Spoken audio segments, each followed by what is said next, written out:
Hal and I used to live in San Francisco in the early 80s, and we wanted to get out of the foggy conditions in the summertime up in San Francisco, so we decided to go up to Napa. And in 1983, we hired a broker to take us around and look at all the different sites in the valley, and we ended up finding this property in 1983. We had decided through that process that we wanted to be on the hillside because it became clear that the better Cabernets were being grown on the hillsides. And one of the goals, besides having a home, was to have a Cabernet vineyard. What's beneficial about growing on top of a mountain like this and at that aspect is the super low yields you get. So we're getting about half the yield you would get down on the valley floor for premium grapes down there.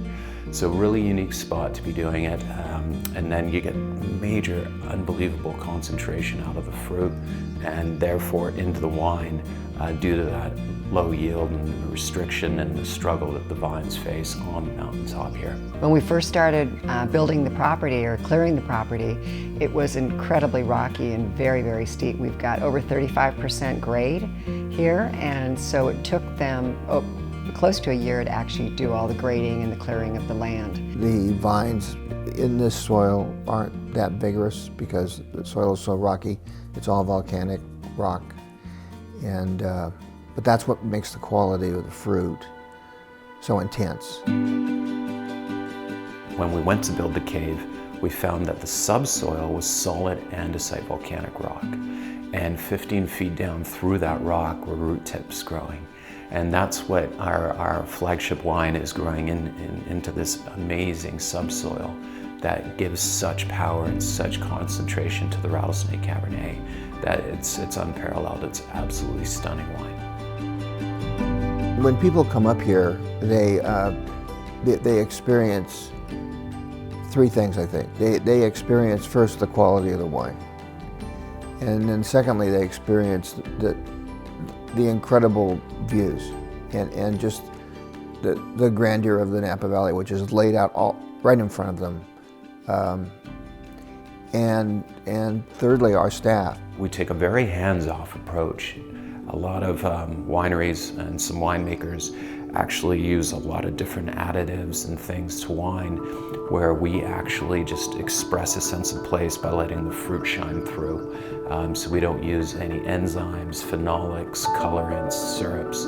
What we do is so much work in the vineyard so that we actually get amazing fruit and we don't have to add anything to make exceptional wine up here. We have about probably 4 different dates that we harvest Cabernet, and the harvest is all hand harvested.